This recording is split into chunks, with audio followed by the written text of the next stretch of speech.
नमस्ते वासुदेवाय।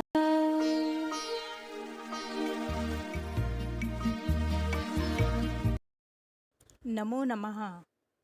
स्वागत है आपका दिव्यवाणी संस्कृत क्लासेस में। मैं हूँ चंचल गर्ग और हमारे YouTube चैनल का नाम है दिव्यवाणी संस्कृत क्लासेस। आज का हमारा टॉपिक है उपसर्ग प्रकरण।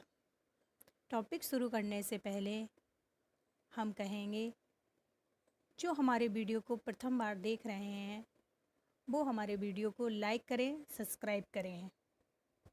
तो चलो स्टार्ट करते हैं उपसर्ग प्रकरण। सबसे पहले हम जानेंगे कि उपसर्ग शब्द का क्या अर्थ होता है। तो उपसर्ग शब्द का अर्थ है धातु या धातु से बने अन्य शब्दों जैसे संज्ञा, विशेषण आदि से जो पूर्व में लगने वाले शब्दांश होते हैं उनको हम उपसर्ग कहते हैं। उपसर्गों की संख्या कितनी है? तो उपसर्गों की संख्या 22 है। वो 22 शब्दांश कौन से हैं? प्रा, परा, अप, सम, अनु, आओ, निश, निर, दुस, दुर, बी, आंग, नी, अधि, अपि, अति, सु, उत, अभि, प्रति, पर, उप। ये 22 प्रकार के शब्दांशों को उपसर्ग कहा जाता है। ये उपसर्ग कहाँ लगते हैं? या तो क्रियापद के पहले लगते हैं या क्रिया धातु से बने हुए शब्द जैसे संज्ञा, विशेषण, इनके पूर्व में लगते हैं। उपसर्ग सदैव शब्द के पहले ही लगता है। अब हम प्रत्येक उपसर्गों के अर्थ को जानेंगे, उनके उदाहरणों को जानेंगे और उनके वाक्यों में प्रयोग करके भी जानेंगे। तो पहला है हमारा उपसर्ग प्रा। प्रा उपसर्ग का अर्थ होता है अधिक। इसके उदाहरण हैं प्रहारः, प्रसारः, प्रणामः, प्रभवति, प्रलपति, प्रहरति। इन सभी में कौन सा उपसर्ग है? प्रा उपसर्ग है। जैसे प्रहरति, इसमें प्रा प्लस हरति। हरति एक क्रियापद है और जब इसमें प्रा नाम का उपसर्ग जुड़ा तो ये अधिकता को, प्रकृष्टता को व्यक्त करने लगा। नेक्स्ट, इसका अगर हम वाक्य प्रयोग करेंगे तो क्या बनेगा? सहा प्रहरति। नेक्स्ट, दूसरा उपसर्ग कौन सा है? प्रा। परा उपसर्ग का क्या अर्थ होता है? विरोध, विपरीत या पीछे। इसके उदाहरण हैं पराभवः, पराजयः, पराभवति, पराजयते। जैसे पराभवति, पराभवति में क्या है? परा उपसर्ग है और भवति एक क्रियापद है। तो जैसा कि अभी हमने बताया था कि उपसर्ग सदैव शब्द के प्रारंभ में लगता है। तो परा शब्द कहाँ लगा है? शब्द के प्रारंभ में। और भवति क्या है? क्रियापद है। जैसा कि हमने जाना था कि उपसर्ग सदैव क्रियापद या क्रिया से बने हुए शब्दों के पूर्व में ही लगता है।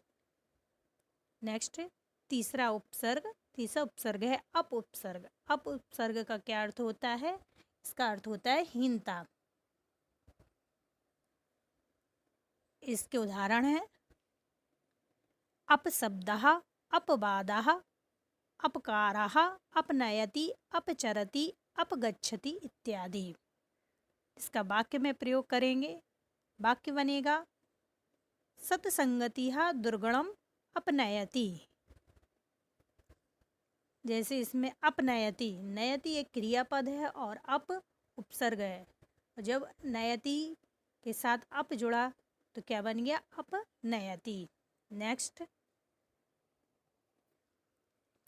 चौथा उपसर्ग है सम उपसर्ग। सम उपसर्ग का अर्थ होता है अच्छी तरह।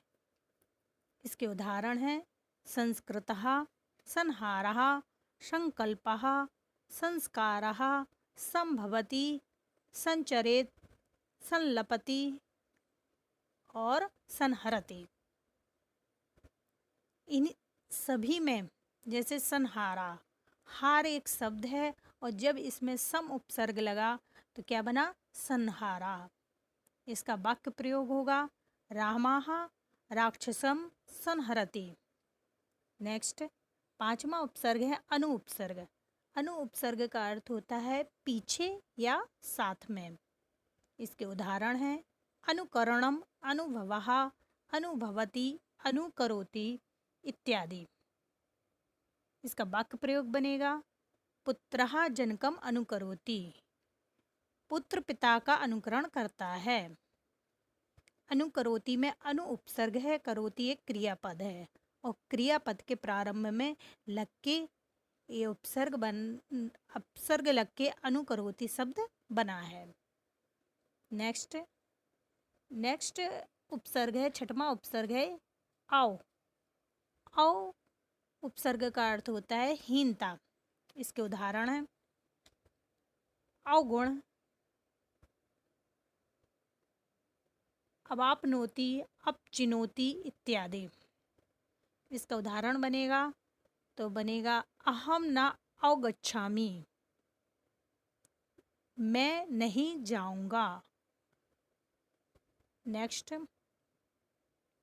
निस उपसर्ग का अर्थ होता है रहित।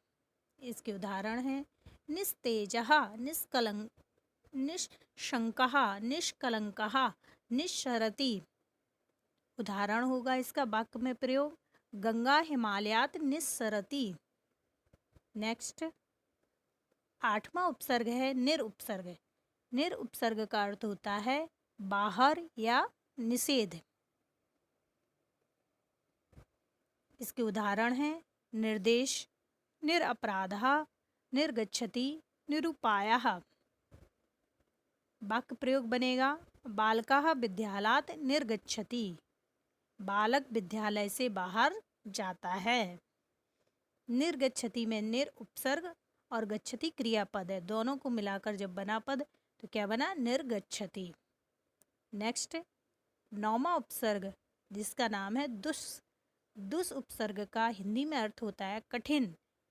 इसके उदाहरण हैं दुष्कर्ता कर्म, दुस्साहस, दुष्करः। इसका वाक्य प्रयोग बनेगा दुर्जनः दुस्साहसम करोति। नेक्स्ट 10वां उपसर्ग है दुर्उपसर्ग। दुर्उपसर्ग का हिंदी में अर्थ होता है बुरा। इसके उदाहरण हैं दुर्गतियः, दुर्व्यवहारः, दुरुपयोगः, दुराचारः। वाक्य प्रयोग बनेगा बालकः दुराचारम करोति।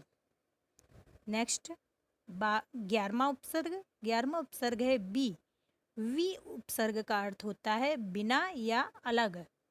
इसके उदाहरण हैं विचलः, वियोगः, विरागः, विरामः, विकलः, विशिष्टः, विहरति।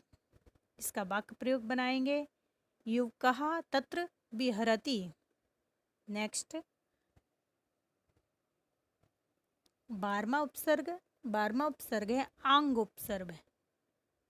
इसका हिंदी में अर्थ होता है तक या कम।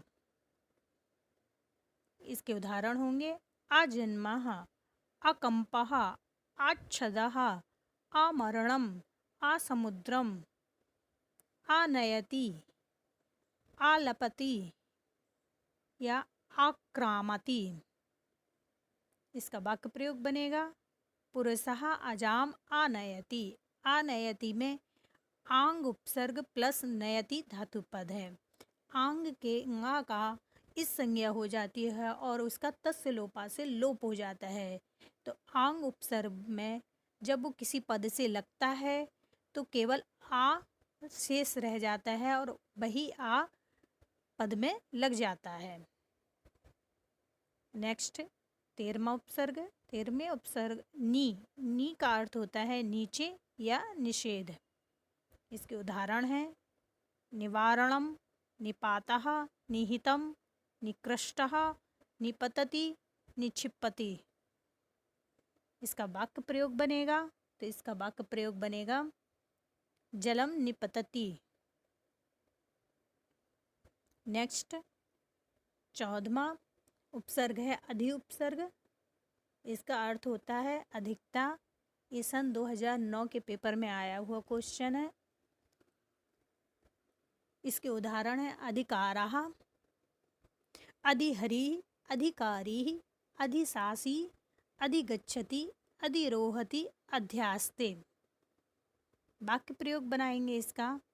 इसका वाक्य प्रयोग बनेगा बालकः वृक्षम अधिरोहति।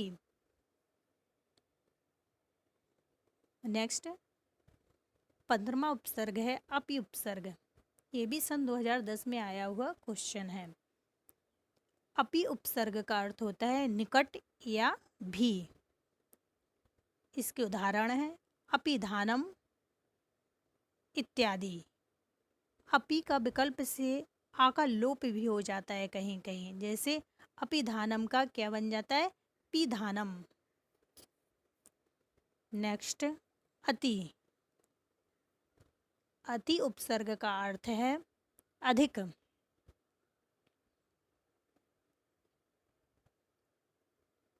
इसके उदाहरण है अतिक्रमः, अतिनिद्रा, अत्याचारः, अतिकर्मः, अत्यावश्यकम। इसका वाक्य में प्रयोग बनेगा दुष्टः अत्याचारम करोति। नेक्स्ट 17वां उपसर्ग है सुउपसर्ग, जिसका अर्थ होता है अच्छा। इसके उदाहरण हैं सूक्तिः, सुजनः, सुविचारः, सुकर्मः, स्वागतम, सुयशः। इसका वाक्य प्रयोग होगा सुजनः सत्कारं करोति। सुजनः, सु प्लस जनः, सुजनः। सु मीन्स अच्छा, जन मीन्स व्यक्ति, अच्छा व्यक्ति। इसका अर्थ क्या हुआ अच्छा व्यक्ति। नेक्स्ट 18वां उपसर्ग है उत उपसर्ग। उत उपसर्ग का अर्थ क्या होता है ऊपर। इसके उदाहरण है उत्कर्षः, उद्गमः, उत्कृष्टः, उत्सृष्टा, उत्थानम, उद्भवति, उत्पतति इत्यादि। इसका वाक्य प्रयोग होगा खगः गगने उत्पतति। खगा मीन्स होते हैं पक्षी, गगने मीन्स आकाश में, उत्पतति मीन्स उड़ते हैं। इसमें उत उपसर्ग है और पतति क्रियापद है, और जब दोनों मिले तो क्या बना उत्पतति। नेक्स्ट 19वां उपसर्ग है अभि उपसर्ग। अभि उपसर्ग का हिंदी में अर्थ होता है और चारों तरफ, या किसी और को हम जब इंगित करते हैं तो अभि उपसर्ग लगाते हैं, या चारों ओर शब्द को इंगित करने के लिए हम शब्द से अभि उपसर्ग लगाते हैं। इसका उदाहरण है अभिगमनम, अभिज्ञानम, अभिनयः, अभिमानः, अभिसारिका, अभिनयति, अभिभवति इत्यादि। इसका वाक्य प्रयोग होगा दुष्टा अभिमानम करोति। दुष्ट अभिमान करता है। अभिमान में क्या है अभि उपसर्ग है, मान शब्द है, और दोनों को मिलाकर क्या बना अभिमानम। नेक्स्ट 20वां उपसर्ग है प्रति उपसर्ग। यह सन 2009 का आया हुआ प्रश्न है। प्रति उपसर्ग का अर्थ होता है किसी और या उल्टा। जब हम किसी चीज का उल्टा अर्थ देना चाहते हैं तब हम प्रति उपसर्ग का प्रयोग करते हैं, या किसी और किसी साइड को बताने के लिए भी प्रति शब्द का उपसर्ग का प्रयोग करते हैं। इसके उदाहरण हैं प्रतिवादाः, प्रतिध्वनिः, प्रत्येक, प्रतिकूलम, प्रत्यक्षम, प्रतिवदति, प्रतीक्षते। इसके उदाहरण के बाद हम जानेंगे इसका एक वाक्य प्रयोग। तो वाक्य प्रयोग ये होगा बालकः प्रश्नस्य उत्तरम प्रतिवदति। वदति मीन्स होता है कहना, प्रतिवदति मीन्स उत्तर देना। तो बालक प्रश्न का उत्तर देता है। नेक्स्ट 21वां उपसर्ग है परि उपसर्ग। यह सन 2009 में आया हुआ उपसर्ग है। परि उपसर्ग का हिंदी में अर्थ होता है चारों ओर। इसके उदाहरण हैं परिवृतः, परितापः, परिहारः, परिभवः, परिचरति, परिहरति इत्यादि। इसका वाक्य प्रयोग होगा सः दुर्गुणं परिहरति। नेक्स्ट 22वां उपसर्ग 22वां और अंतिम उपसर्ग है उप उपसर्ग। उप उपसर्ग का अर्थ होता है निकट। इसके उदाहरण हैं उपासना, उपहारः, उपनाम, उपवनम, उपकरोति, उपनयति इत्यादि। इसका वाक्य प्रयोग करेंगे। सज्जनः सर्वदा उपकरोति। सज्जन सदैव उपकार करते हैं। उपकरोति में उप उपसर्ग, करोति क्रियापद है और क्रियापद से जब शब्दांश या उपसर्ग लगते हैं तो वो पूर्व में लगते हैं, तो उप पूर्व में लग के बना उपकरोति। इस प्रकार हमने उपसर्गों के बारे में जाना, उनके भेदों के बारे में जाना, प्रत्येक उपसर्ग के अर्थों को जाना, उनके उदाहरणों को जाना, उनका वाक्य प्रयोग करके भी जाना। आज के लिए बस इतना ही। अगले वीडियो में हम उपसर्ग से रिलेटेड वस्तुनिष्ठ प्रश्न, रिक्त स्थान, सत्य असत्य कथन और सही जोड़ियां बनाइए इत्यादि अभ्यास कार्य लेके आएंगे। तब तक के लिए नमस्कार, जय हिंद।